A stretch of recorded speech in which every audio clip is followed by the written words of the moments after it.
الله naxariistay waxa maanta aasqaran loogu sameeyay xildhibaan Aadan Buule oo kamid ah xildhibaanada dawladda federaalka ku meel gaarka ee Soomaaliya oo maalintii shalay ahayd dablay hubaysan ay ku dileen magaalada Muqdisho. haddaba aaskaasi waxa ka qayb galay wariyaheena Nimco Maxamed Bashiir. الله naxariistay xildhibaan Aadan Buule Maxamuud oo galinkii dambe ee shalay ay kooxo hubaysan ku dileen magaalada Muqdisho ayaa maanta lagu aasay qabuuraha Sheekh Suufi ee magaalada Muqdisho. aaska xildhibaanka ayaa waxa ka soo qayb galay wasiiro xildhibaano saraakiil culimo diin iyo qaar kamid ah eheladiisa kuwaas oo dhamaantood ka qiiraysnaa geerida ku timid xildhibaan Aadan Buule Maxamuud oo kamid ahaa mudanayaasha baarlamaanka Soomaaliya. qaar kamid ah wasiiradii xildhibaanadii iyo waxgaradkii ka qayb galay duugta ayaa warbaahinta uga warbixiyay dareenkooda ku aadan geerida xildhibaanka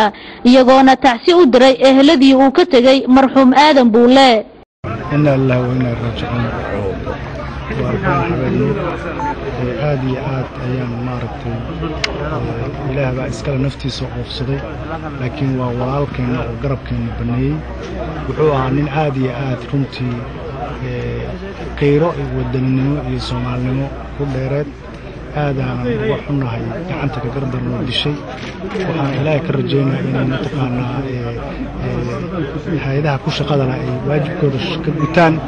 صونا قبطان دتي قعنا كل جلاها السجن وحنا إلهي وقدر يا جنة إنه جنة فردوس السيء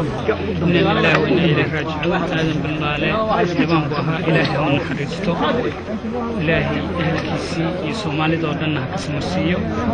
كل جن حسينا كل جن ماشي كل نفس ذائقة الموت ويعيش صلاة تجيا السلام عليكم ورحمة الله وبركاته. عبدي سنة هاي نكون واحد لك عنك حق درن عيدا من لبسن بادلي كل بيسوق السعودي وسوفر سنة يدتكو هيستي عن قد بي مركي هراء مركو تجي كل بيسي وسوفر شيء إسلا عيدا من لبسن أو من الطريق أبادلي وحين أدلي عنك حق درن درتاد وحي هاي قرابة النكا وقول اسكو هيستين قول سنة سجالها ساسونا نكا سوق دنتي واحد دبان شرف له الذي يدتكو كبير يود الله ونحرسته حاسك سمر قطع سين هيا أنا قرابة قران هاي نكاس لو حد لي سومالي لأنه وأنا قطع سين هيا أنت حلبان أنت موادن قعنك حقدرن بتشي قرقي سبان اللي قلت الأسوء لها وأنا إنسى عدالة طلابا لو قال دتكي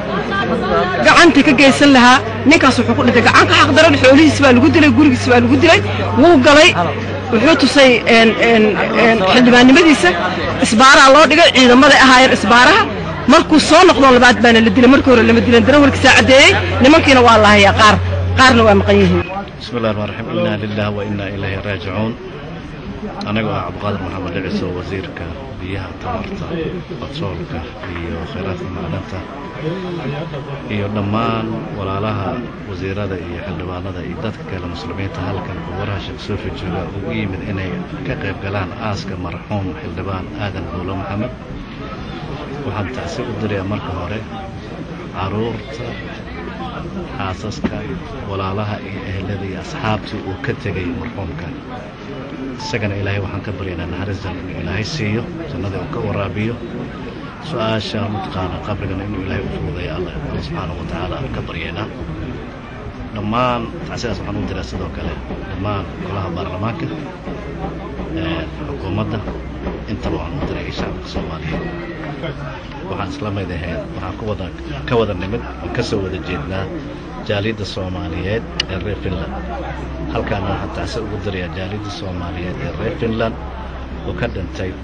walaalkood marxuum Aadan Buule Maxamed dishayna gacan ka gardaran ilaahay subhanahu wa ta'ala waa ka jaasin doona isagana mataqaana maanta isaga ilaahay waxaan u baryaynaa inuu mataqaana naxariis janno u siiyo bismillaahir rahmaanir rahiim maxamed fadhi sheekh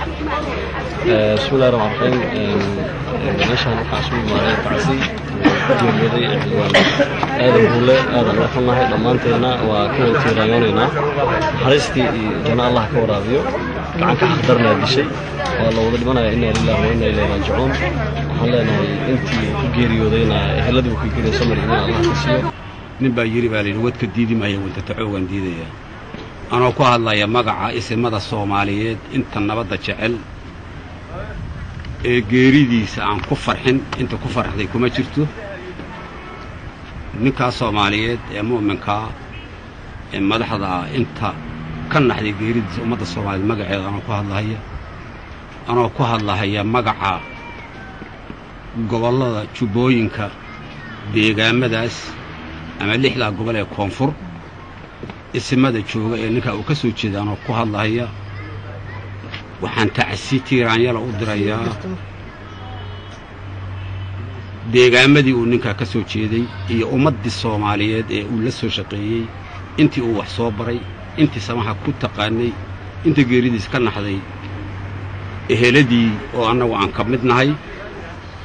iyo caruurtii iyo xaasaskii waxaan u dirayaa tacsiya tiiraan leesam waxaan leeyahay marka horeysa ilaahay samir iyo iimaan haydan ka siiyo mid ka mid ah saraakiishii ka qayb gashay aaska allaha u naxariistay xildhibaan aadan buule maxamuud oo isna aaska kadib la hadlay warbaahinta ayaa sheegay inay gacanta ku soo dhigeen 4 ruux oo uu sheegay inay ka mid ahaayeen kooxdii dilka u geysatay xildhibaanka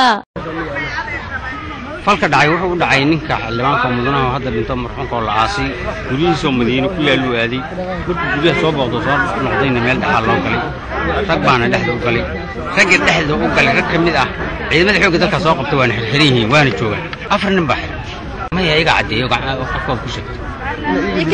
أنا كان كورنيل عيد حق الكلام أنا. ما دام أصابت كورنيل. تليب جوت أصابت إن منك يقولون سوبرجي أنا كله سوبرجي أنا أنا تليب جوت كعب. مدني ويا الوير نانك واحد هوست كان يدين ولي كيس قاد 6 لو ما بعرف لكن أتوقع وأنا حريين وأنا قلتين أيجا إنك لو هذا ما كان يردون ولا صعده إن فلك جيستين خاصة وطالع